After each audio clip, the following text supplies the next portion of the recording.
ప్రభునందు ప్రియులారా, ప్రభు అయిన యేసుక్రీస్తు నామంలో మీకు శుభములు వందనాలు తెలియజేస్తున్నాను. అందరు బాగున్నారు కదా అండి? కొద్ది నిమిషాలు మనం దేవుని వాక్యాన్ని ధ్యానించుకుందాము.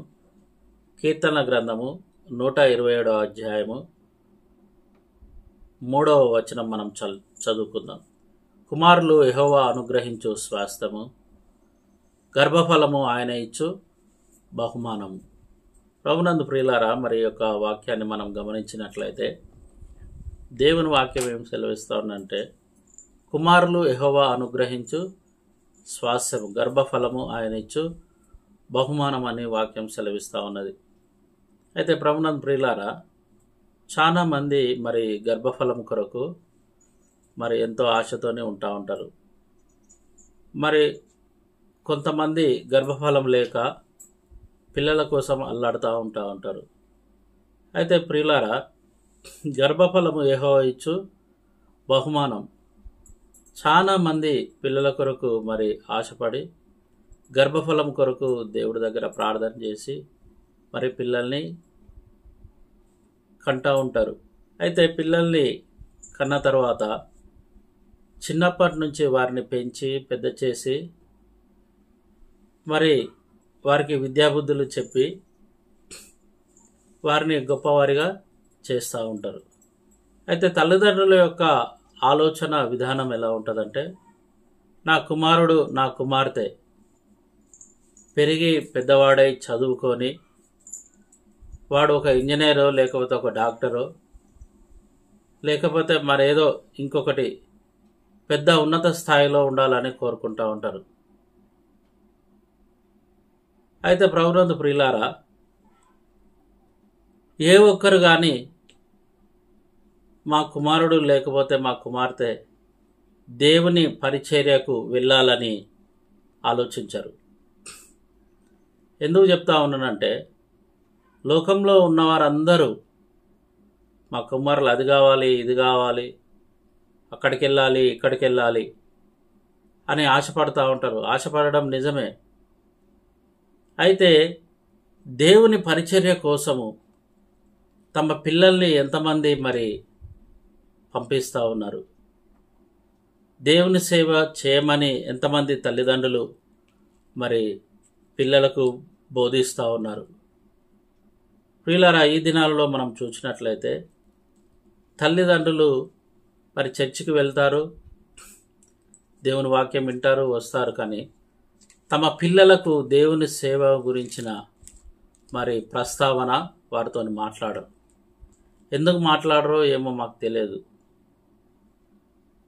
ఎందుకంటే సేవను గురించిన ఒక తప్పు భావన వారి హృదయాలలో మరి ఉంటుందని నేను అనుకుంటున్నాను. సేవకు వెళ్ళడం ద్వారా మరి సేవా పరిచర్యలో ఉన్న కష్టాలు, సేవకుడు పడే బాధలు తమ కుమార్తె కానీ కుమారులు కానీ పడొద్దు అని అనుకొని చెప్పరేమో.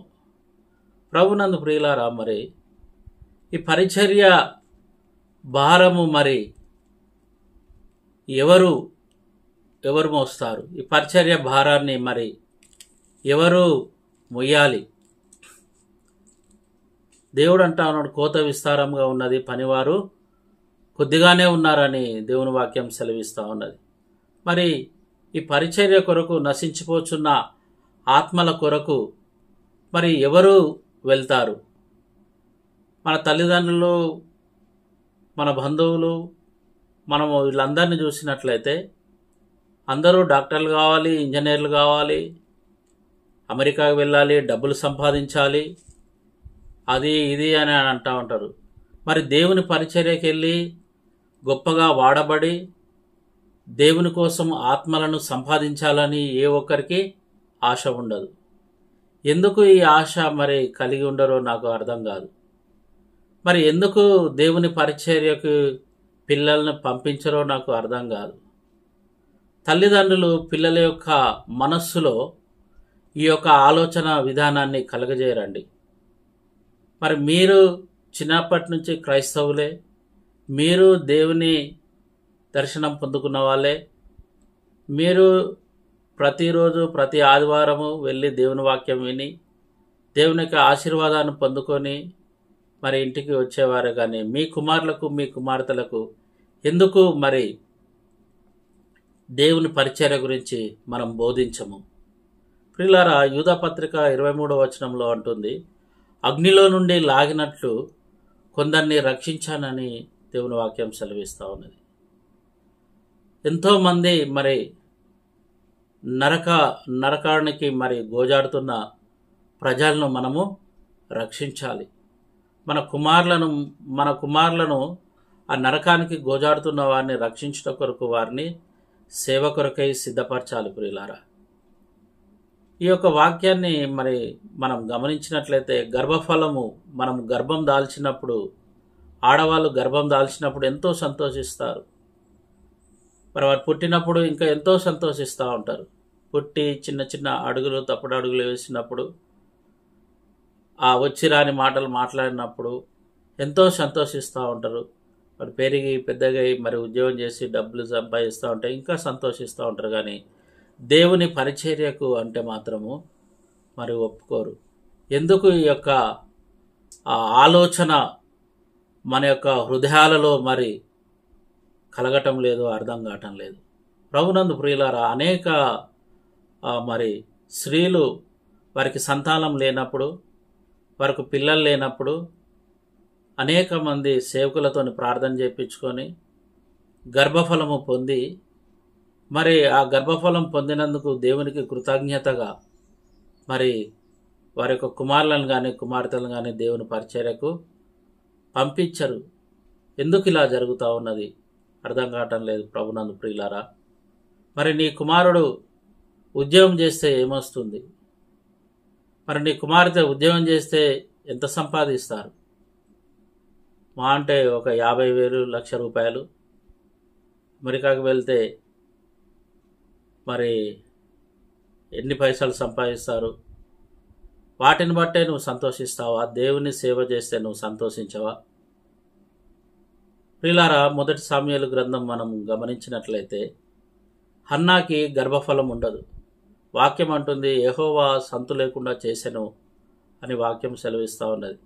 హన్నాకి గర్భఫలం ఉండనప్పుడు షిలోహు మందిరం వెళ్ళి, అయ్యా నాకు గర్భఫలము దయచే అని ప్రార్థన చేసి దేవుడి సన్నిధిలో ఆ గర్భఫలము కొరకు, నువ్వు నాకు కుమారుని ఇచ్చినట్లయితే వాడిని నీ కొరకే పెంచుతానని చెప్పేసి ఎప్పుడైతే మొరపెట్టుకున్నదో దేవుడు తనకు కుమారుని అనుగ్రహించినప్పుడు వానికి సమూయేలు అని పేరు పెట్టి పాలు ఇడుచువంత వరకు ఆ మందిరం దగ్గరలో ఉండి వానికి పాలు ఇచ్చి పాలు మరచు వరకు అక్కడ ఉండి ఏలి ప్రవక్త దగ్గర వదిలిపెట్టి వస్తుంది. ప్రియులారా, మరి ఆ తల్లి ఆ సమూయేలుకి ఏం చెప్పిందో తెలియదు.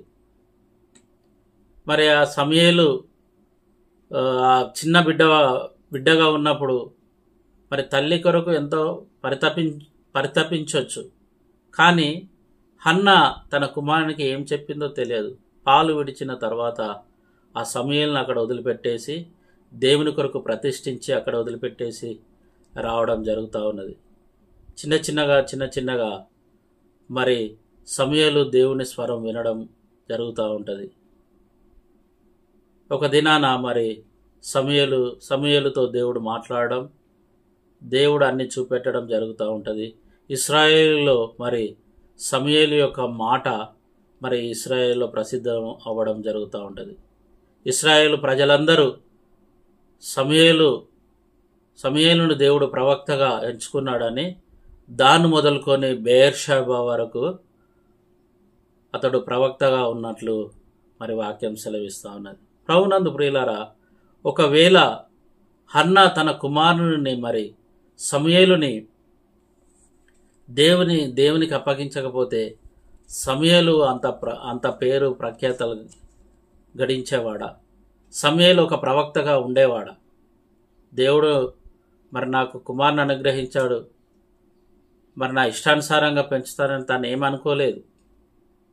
సమూయేలు మరి దేవుని సన్నిధిలో పెరిగి దేవుని ప్రవక్తగా స్థిరపడ్డాడు కనుక సమూయేలు ప్రవక్త యొక్క పేరు బైబిల్ గ్రంథంలో లిఖించబడ్డది.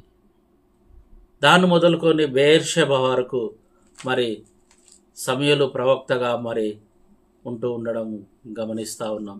ప్రభునందు ప్రియులారా, నీ కుమారులు నీ కుమార్తెలు చేస్తున్న ఉద్యోగమును దేవుడు ఆశీర్వదించవచ్చు. కానీ దేవుని యొక్క మరి రాజ్యంలో నీ కుమారుని యొక్క పేరుందా? నీ కుమార్తె యొక్క పేరుందా? ఇన్ని ఆత్మలు రక్షించినాడు, ఇన్ని ఆత్మలు మా కుమారుడు ఇన్ని ఆత్మలకి సువార్త ప్రకటించినాడు, నా కుమార్తె ఇన్ని ఆత్మలను రక్షించిందనే ఒక పేరు ఉందా?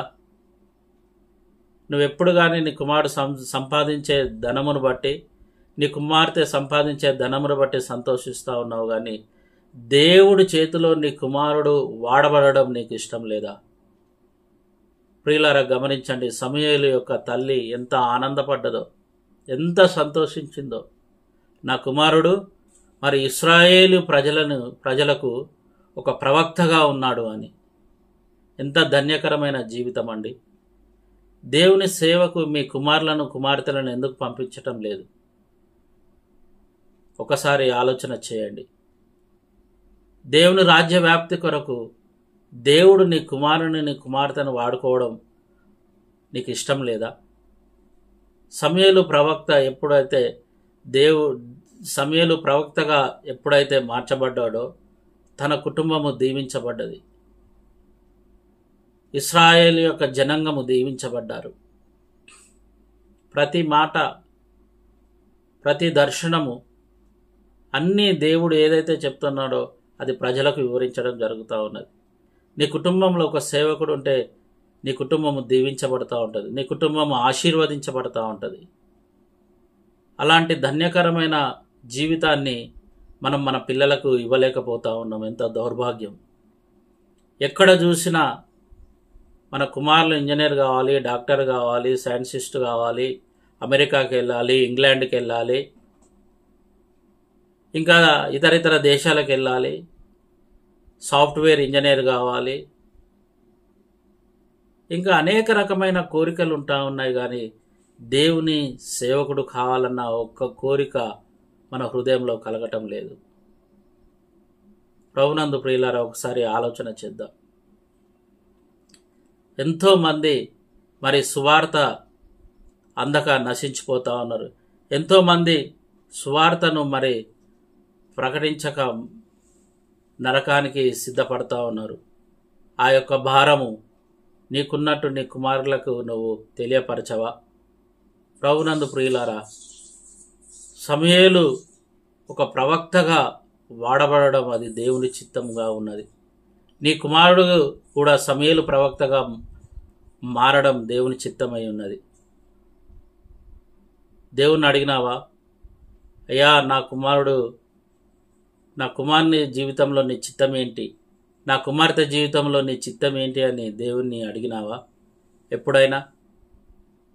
ప్రభునందు ప్రియులారా, మరి డబ్బు ఆశ అనేది ఆ సాతాను మనకు చూపించి మన కళ్ళను కప్పేసింది. మన కుమార్తెల పట్ల ఒక దర్శనాన్ని అది పక్కతోవ పట్టించేసింది. సంపాదిస్తున్న డబ్బును చూస్తూ ఉన్నావు, కానీ నీ కొరకై మరి మన కొరకై శిలువలో కార్చిన రక్తం కార్చిన యేసు ప్రభుని నువ్వు చూడటం లేదు. ప్రభునందు ప్రియులారా, మరి నీ కుమారుని సమూయేలు వలె మరి సిద్ధపరుస్తావా? ఆలోచన చేయి. మొదటి రాజుల గ్రంథము మరి 1వ అధ్యాయం 16వ వచనంలో చూసినట్లయితే బెత్షెబా వచ్చి దావీదుని అడుగుతూ ఉన్నది, నీ కుమారుడైన సొలొమోనును మరి నీ తర్వాత రాజుగా మరి చేస్తావా? నువ్వు మాట ఇచ్చినావు కదా, చెయ్యి అని అడిగినప్పుడు దావీదు సొలొమోనును మరి రాజుగా చేశాడు. అది దేవుని చిత్తమై ఉన్నది. దావీదు సొలొమోనును రాజుగా చేసినప్పుడు సొలొమోను యొక్క జీవితంలో మరి ఎన్నో అద్భుత కార్యాలు దేవుడు జరిగించినట్లుగా మనం చూస్తూ ఉన్నాం. సొలొమోను మరి యెరూషలేము మందిరాన్ని కట్టించాడు. కట్టించినప్పుడు దేవుని యొక్క మహిమ దాని మీద ఉండటం మనం చూస్తూ ఉంటాం. దేవుడు అపారమైన జ్ఞానాన్ని సొలొమోనుకి ఇచ్చినట్లుగా వాక్యం సెలవిస్తూ ఉన్నది. అపారమైన జ్ఞానం ఈ బూదిగంతంలో ఎవరికి లేని ఒక అలాంటి జ్ఞానాన్ని సొలొమోనుకి ఇచ్చి సొలొమోను ద్వారా దేవుడు మరి మహిమ పొందడం అనేది మనం చూస్తూ ఉన్నాం. ప్రభునందు ప్రియులారా, సొలొమోను అనేక గ్రంథాలు రాశాడు. సామెతల గ్రంథం రాశాడు, విలాపవాక్యం రాశాడు, ప్రసంగి రాశాడు, ఇంకా అనేకమైన మరి బయలాజికల్ సంబంధించిన అనేక పుస్తకాలు రాశాడు. దేవుడు అలాంటి జ్ఞానాన్ని సొలొమోనుకి ఇచ్చి తన కొరకైన ఒక పాత్రగా సొలొమోను వాడుకున్నాడు. తన తల్లి అడిగింది, అయ్యా మరి నా కుమారుణ్ణి రాజుగా చేయి అని. ప్రభునందు ప్రియులారా, వాక్యం సెలవిస్తూ ఉన్నది.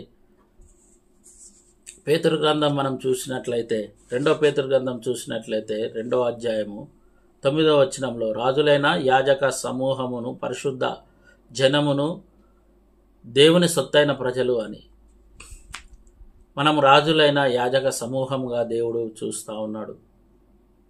ప్రియులారా, మన కుమారులను మన కుమార్తెలను దేవుని మనం చేయాలి, దేవుని బిడ్డలుగా మనం చేయాలి. దేవునికి బిడ్డలుగా మనం చేసినట్లయితే ఆయన రాజుగా చేస్తాడు మన బిడ్డల్ని.